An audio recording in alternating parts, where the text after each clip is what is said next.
तरी आता सांगतो मुळापासून कथा वर्तली कवन। प्रथम अध्याय गणपती स्तवन सुंदरपणे मिरवले। पहिल्या अध्यायामध्ये गणपतीचं स्तवन सांगितलेलं आहे। उपरी सांगून रेत क्षिती आणि मच्छिंद्राची जन्मस्थिती। तो बद्रिकाश्रमाप्रती तपालागी बैसला। त्यानंतर रेत क्षिती सांगितली, मच्छिंद्राची जन्मस्थिती, तो बद्रिकाश्रमामध्ये जाऊन तपालागी बसलेला आहे। या प्रसंगाचे श्रवण पठण नित्यकरिता भावे करून तरी संबंध बाधा घरातून जाईल त्रासुनी। महाराजा हा अध्याय श्रवण केला, पठन केलं तर याच्यामुळं घरातली सगळी बाधा निघून जाईल आणि त्रास दूर होईल। द्वितीय अध्याय यात्रीनंदन विद्यानो केला अनुग्रह देऊन। दुसऱ्या अध्यायामध्ये यात्रीनंदनानं विद्यानुग्रह केलेला आहे। उपरी नागपत्री अश्वत्थी जाऊन सिद्धार्थकळा साधिली। नागपत्री अश्वत्थी जाऊन त्यांना सगळ्या 14 विद्या 64 कला हस्तगत केलेल्या आहे। तो अध्याय करिता नित्यपठन अपार धन लाभेल संसारी जाण। विजयलक्ष्मी पाठी बैसून करील हरण दरिद्र। तो अध्याय नित्य पठन करत असताना त्या भाविकाला धनाची प्राप्ती होईल आणि संसारामध्ये तो विजयलक्ष्मीवर बैसून हरण करील तो दरिद्र्याचं। तृतीय अध्यायी मच्छिंद्र मारुती युद्धा प्रवर्तले। श्वेतश्विती युद्ध करुणी उपरांती ऐक्य चित्त झाले असे। तिसऱ्या अध्यायामध्ये मच्छिंद्र आणि मारुतीचं युद्ध झालेलं आहे। ते युद्ध संपलं आणि त्यांचं काय झालं, प्रेम परत पूर्ववत झालं। याची झाली या पठण शत्रू होतील शीन। हे जर ऐकलं तर याचं काय होणार आहे, शत्रू शीन होणार आहे। मुष्टी विद्या साधन तया होत सर्वधा, त्याला मुष्टीबाधा होणार नाही। चतुर्थ अध्यायी बदली कथा अष्टभैरव चामुंडा समजता। रणी जिंकुनी वायुसुता ज्वालामुखी भेटली। चौथ्या अध्यायामध्ये काय झालेलं आहे, अष्टभैरव चामुंडा यांचं काय केलेलं आहे, जिंकलेलं आहे। वसुसुता ज्वालामुखी भेटली, ज्वालामुखी मातेचं दर्शन झालेलं आहे। तो अध्याय नित्यपठन करिता चुकेल कपटाची बंधन व्यथा। कपटाचं बंधन होणार नाही। शत्रू पराभव होऊन समजता चिरंतर शांती मिळेल। शत्रूचा पराभव होईल आणि शांती स्थापित होईल। पाचव्या अध्यायाचे कथन भूते घेतली प्रसन्न करून। अष्टपती जिंकून विजय झाला। मच्छिंद्रनाथानं भूताला जिंकलेला आहे, अष्टपतीला जिंकलेला आहे। ती कथा नित्यकरिता पठन। भूत संचार नो हे त्या घराकरण, त्या घरामध्ये कधी भूत येणार नाही। आली असता जाती सोडून परमत्राशी करून, आणि आली असेल तर ते घर सोडून निघून जातात। 6व्या अध्यायात शिवास्त्र कालिका मच्छिंद्रनाथ युद्ध करून प्रसन्न चित्त वश्य झाली असते। ती शिवाच्या हातातलं कालिका अस्त्र आणि मच्छिंद्रनाथ याच्यामध्ये युद्ध झालं आणि तिला प्रसन्न करून घेतलेले मच्छिंद्रनाथांना वश्य केलेलं आहे। तो अध्याय नित्यकरिता पठन शत्रूलागी पडेल मोहन। शत्रूला मोहन पडणार आहे आणि तो निष्कपट होऊन आपल्या मनासारखं काय होईल, किंकर होईल द्वारीचा, आपल्या घरचा नौकर होऊन राहील। 7व्या अध्यायी अपूर्व कथा जिंकुनी वीरभद्र केली ऐक्यता। उपरी स्वर्गापासाव मच्छिंद्रनाथा इच्छे समान झालीसी। अशा पद्धतीने 7व्या अध्यायामध्ये वीरभद्रला जिंकलेला आहे आणि आपली सगळी चिंता हरून टाकलेली आहे। जखीन भयापासून त्वरित मुक्त होईल जेनी। एक मंडळ त्रिकाली अभ्यासूनी फल प्राप्ती घेईजे। एक मंडळ तिन्ही काल अभ्यास करून याचा तुम्ही काय घ्या, प्रचिती घ्या या फळाची। 8व्या अध्यायी सकळ कथन पाशुपत्रायाशी राम दर्शन। रणी मित्र राज जिंकून केला प्रसन्न विद्येसी। पाशुपत्रायाचं राजानं राम दर्शन घेत असताना काय केलेले, तिथं सुद्धा युद्ध झालेले आहे। तो अध्याय नित्य गाता एकता आपला सखा देशावरता। तो ग्रासी येऊन भेटेल तत्वता चिंता व्यथा हरेल की। दूर देशी परत्र गेलेला तो आपला मित्र येऊन आपल्याला भेटेल। 9व्या अध्यायी कथन गोरक्षाचा होऊनी जन्म।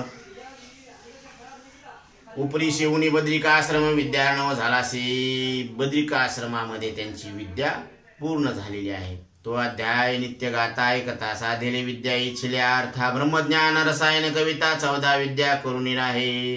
ते अध्याय जर नित्य गाता ऐकता त्याला सगळ्या विद्या ब्रह्मज्ञान होईल। रसायन कविता 14 विद्या त्याला प्राप्त होतील। 10व्या अध्यायीचे कथन स्त्रीदेशी मच्छिंद्रनंदन अंजनी सुतार्थी पाठवून अर्थ किलोतळेचे पुरविले। किलोतळेची इच्छा पूर्ण केली। अंजनी सुताला मच्छिंद्रनाथांना स्त्री देशात पाठवलेला आहे। एकांती वैसुनी अनुष्ठान संजीवनी पाठ करी गौरनंदन आणि हे गौरनंदन काय करायला लागलेत, एकांतामध्ये संजीवनी पाठ करायला लागलेत. गहिनीनाथाचा झाला जन्म, कर्दम पुतळा करिता तो, असा चिखलाचा पुतळा करत असताना गहिनीनाथांचा जन्म झाला. तो अध्याय करिता पठण. स्त्रियांचे दोष जातील कपटपण, स्त्रियांचे दोष कपटपण निघून जातील. मुले वाचतील होता जाण, जगी संतती मिरवेल, जगामध्ये संतती होईल पण ती कधी मृत्यू पावणार नाही, त्यांचा प्राण वाचेल. उपरी ग्रहद्रव्याच्या यज्ञात उदय पावला जालिंदरनाथ, घरच्या यज्ञामध्ये जालिंदरनाथाचा काय झाला, जन्म झाला. तो 11 अध्याय पठण करिता नित्य अग्निपीडा होईना, त्याला अग्नीची पीडा होणार नाही. आणि जयाचे दवळारात पूर्वीचा काही दोष असत तो जाऊन या, संपत्ती विशेषा ते संततीसह भोगील, की पूर्वीचा काही दोष असेल तो निघून जाईल आणि तो संपत्तीसह संततीचा भोग घेईल. 12व्यात हे कथन जालिंदरे गेल, गुरु केला त्रिनंदन. 12व्या अध्यायामध्ये जालिंदरनाथांनी कोणाला गुरु केलं, दत्तात्रेयांना. उपरी कानिफाचा होऊन जन्म, विटंबिले देवाशी. कानिफनाथाचा जन्म झाला आणि देवांना काय केलं, त्यांनी विटंबिलेले आहे. तो अध्याय करिता पठन. शोधन पावे कोणी देवता जाण, कोणतीही देवता आपल्यावर नाराज होणार नाही. क्षोभित असल्या होतील शमन, सुख सर्व त्याची देती. एखादी देवता नाराज असेल तर ती सुद्धा प्रसन्न होती आपल्यावर. 13व्या अध्यायात मैनावती ते प्रसन्ननाथ होऊन केले अचल सनात, ब्रह्मरूपी आगळी. 13व्या अध्यायामध्ये मैनावतीला ब्रह्मज्ञानाचा बोध केलेला आहे जालिंदरनाथांनी. आणि तो अध्याय करिता पठन. स्त्री हत्येचे दोष सगन, त्याचे होऊन सकळ निरसन, उद्धरील पूर्वजा. तो अध्याय वाचल्यावर स्त्री हत्येचा दोष निघून पूर्वजांचा उद्धार होईल.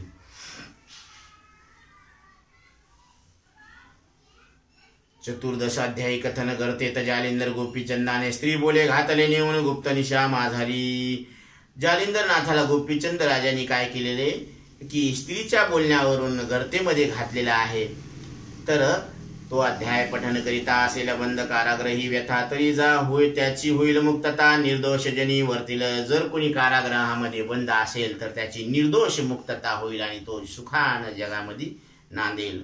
पंचदशात शुडालव कथन. कानिफा मारुतीचे युद्ध कंदन, उपरी स्त्री राज्यात जाऊन आतिथ्यपूर्ण भोगिले.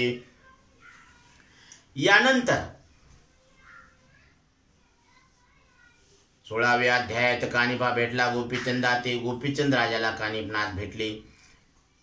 तो अध्याय वाचता दुःस्वप्नाते नाशील, दुष्ट स्वप्नाचा नाश होईल. 17 अध्यायी कथन. जालिंदर काढीला गर्तेतून, उपरीनाथाची दीक्षा देऊन गोपीचंद अर्चिला. तोचे अध्याय पठन करिता योग साधेल आचरता, योग साधेल त्याला. दुष्ट बुद्धी जाईल सर्वता, सुपंथ पंथा लागेल तो. दुष्ट बुद्धी जाऊन त्याची तो चांगल्या पंथाला लागेल. 18 अध्यायी कथन. बद्रिकाश्रमी गोपीचंद जाऊन तपपूर्ण भगिनी उठवून तीव्रपणी आचरला. तो अध्याय नित्य पठन करिता ब्रह्महत्या नाशेल सर्वता. पूर्वज कुंभी पाकी असता सुटका होईल, त्यांची पूर्वजांचा उद्धार होईल. 19व्यात गोरक्षा कारण भेटला मारुती श्रीराम प्रीतीने, तरी तो अध्याय करिता पठन तया मोक्षार्थ साधेल, की त्याला मोक्ष मिळेल. 20व्यात अद्भुत कथन. श्री मच्छिंद्रा भेटीचे कारण. गोरक्ष स्त्री राज्यात जाऊन स्नेह संपन्न झाला. तो अध्याय पठन करिता गोड लागले असेल ते अत्यंत वेळ, ज्याला वेळ लागला असेल ती वेडा माणूस त्याने हे वाचावं, तरी ती चेष्टा जाऊन धड होऊन प्रपंच आचरेल. तो आपल्यासारखा होईल आणि धडफुडा होऊन प्रपंच आचरेल. 21व्यात स्त्री राज्यातून मच्छिंद्राशी काढिले गोरक्षनंदने, नाना परिबोधुनी म्हणून दुष्ट कर्माते निवटेली. तो नित्य अध्याय पठन करिता नासेल बहुत जन्माची गोहत्या, निष्कलंक होऊन जित्ता तपोलोकी मिरवेल. तो तपोलोकात जाणार आहे. 22व्यात सुरटी ग्रामी गोरक्षमीन नाथा मारुनी, गोरक्षानं मीननाथाला मारलं. पुन्हा उठविला मंत्र करुणी, मच्छिंद्र मोहे करुणिया. तरी तो अध्याय नित्य पठन करिता पुत्रार्थी या पुत्र तत्वता. तो होईल विद्यावंत विद्वज्जना मान्य, की ज्याला इच्छा आहे की मला पुत्र व्हावा त्याला पुत्रच होईल आणि विद्यावंत होईल आणि सगळ्या विद्वानांना मान्य होईल. 23व्यात रसाळ कथन. मच्छिंद्र गोरक्ष गर्भाद्री जाऊन सुवर्ण विटेकरिता सुवर्ण गर्भगिरी केला असे अनेक केला तेथे उत्सव. तरी तो अध्याय पठन नित्य व्हावे करिता घरी सुवर्ण नवा अखंड राहे भरुणी, लक्ष्मी अखंड त्या घरी राहील. 24व्यात भरतरीनाथ जन्मुनी आला अवंतिकेत. तरी तो अध्याय पठन करिता नित्य बाळ हत्या नासेल. बाळ हत्या जन्मांतरी तेने समस्त वांज होतीनारी. बाळ हत्येचा दोष असल्यावर त्या घरामध्ये सुनाला मुलगा होत नाही, वांज निघत्या त्या, तरी ते नासेल संसारी. सुखी होऊन बाळ वाचे, ती बाळ वाचन. 25व्यात गंधर्व सुरोचन राशक झाला सापे करून तोरी तो अध्याय केली पठण शाप वचन बाधेना आणि मानवा विन दुसरा जन्म होणार नाही त्या कारण आरोग्य काया पतिव्रता कामना पुत्र गोनी होईल. 26व्या अध्यायात गणगंधर्व झाला विक्रमसूत आणि विक्रम भर्तरी सुत एकचित्त भेटी होऊन राहिले. तो अध्याय करिता पठण गो हत्या जाती नासून पोटी पाठी साधू शत्रू संतान न राहे होनिया. म्हणजे म्हातारपणामध्ये त्याचे लेकर त्या आईवडिलाचे शत्रू होत नाही, त्याची सेवा करतात. 27व्यात अद्भुत कथन राज्यपदी बैसला राव विक्रम भरतरी पिंगलेचे होनी लग्न दत्तानुग्रह लादला. तरी तो अध्याय करिता पठण पदोच्युत पावेल पूर्वस्थान गेली वस्तू पुन्हा परतून सापडेल त्याची. हरवलेला मोबाईल सापडेल. हे अध्याय वाचा. 38व्या अध्यायात पिंगलेकरिता स्मशानात विरक्त होऊन भरतरीनाथ पूर्ण तप आचरला. तो अध्याय करिता सर्वण पठण त्या भाविकाचे होईल लग्न, ज्याचं लग्न होत नाही त्याने हे अध्याय वाचा. कांताला भेलगुणवान सदा रथ सेवेशी. 29व्या अध्यायाचे चरित्र भरतरी होऊन विरक्त पवित्र गोरक्षा सांगती यात्री पुत्र गुरुनाथ पै केला. तो अध्याय करिता नित्य पठण सुटेल. क्षय रोगापासून तो रोग क्षय रोगापासून सुटेल आणि त्रितापांची वार्ता जाण कालत्रयी घडेना. 30व्या अध्यायात जन्मला चौरंगीनाथ परिते चरित्र पठन करिता तस्करी दृष्टी बंधन होय. 31व्यात चौरंगीनाथ तपा बैसला हिमालयात तरी तो अध्याय पडता नित्य कपट मंत्रण चालती. 32व्यात सुगम कथन मच्छिंद्र त्रिविक्रम देही संचरोन 12 वर्षे राज्य करून रेवतीशी पुत्र दिदला. त्या अध्यायाची करिता पठन आयुष्य असतात हे कारण गंडांतरी करू येतील विघ्ने आपोआप टळतील की आपोआप त्याचे विघ्न टळून जातील. 33व्यात गौरनंदन वीरभद्राचा घेऊन प्राण मच्छिंद्र शव स्वर्गाहून महिवरती उतरविले. तरी ती कथा करिता पठन धरून वाताचे निरसे विघ्न धनुराज झाल्या असन ते निघून जातो. झालेल्या होता सर्वांना पिढा हरेल तयाची. 34व्यात रेवण जन्म होऊन भेटला तरी नंदन सहज सिद्धी कळा धावून गेला असे महाराजा. तरी ती कथा करिता पठण जाणे कोणत्याही कार्याकारण तो सिद्धार्थ साधेन कार्या साधने यश घेऊन येईल. तर कोणत्याही कामाला जाताना त्याला यशच येणार ही गॅरंटी. 35व्यात पूर्ण कथन रेवण झाला विद्यावान दत्तकृपे स्वर्गी जाऊनच बाळे आणली विप्रांची. तरी ती कथा करिता पठण महासिद्ध येईल उदरा कारण 42 करील उद्धारण गातील आख्यान लोकपुरी. 42 कुळाचा उद्धार करील असा दिव्य पुत्र प्राप्त होईल. ती कथा करिता श्रवण पडेल. 36व्यात पूर्व कथा जन्मशाला वटसिद्ध नागनाथा आस्तिक ऋषी झाला त्राता तयाची मातेशी. ती कथा करिता श्रवण पठण सर्व वृश्चिक दंश दया कारण झाली आयुष्याचे उत्तीर्ण श्रवण केली. अध्याय तो सर्पाचा आणि विंचूचा दंश त्याचं विष निघून जाईल. 37व्या अध्यायात नागनाथाशी गुरु झाला त्रिसूत उपरी विद्याबळे मच्छिंद्रनाथ जिंकिले भिडवणी. 37व्या अध्यायात नागनाथाशी गुरु झाला त्रिसूत उपरी विद्याबळे मच्छिंद्रनाथ जिंकिले भिडवणी. ती कथा करिता श्रवण पठन सदान लागे कुशीळपण लागल्या त्याचे होईल बंधन विद्यावंत होऊन. 38व्यात चरपटी जन्म होऊन दत्तात्रय दीक्षा देऊन विद्ये माझी करून संपन्न तीर्थावळी धाडीला.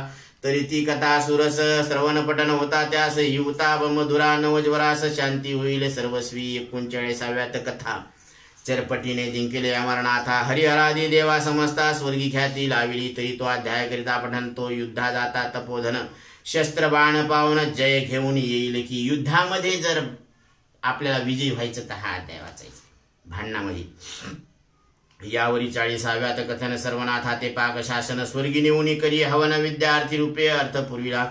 तरी 40वा नित्य पठन करिता लाभेल सर्व इच्छिल्या अर्थ यश श्री ऐश्वर योग्यता पुत्र पौत्री नांदेल. गोरक्ष बोलता वाचे करून त्या ते असत्य मानेल जण जो निंदक याते दावी निंदून तो अधिकारी विघ्नांचा.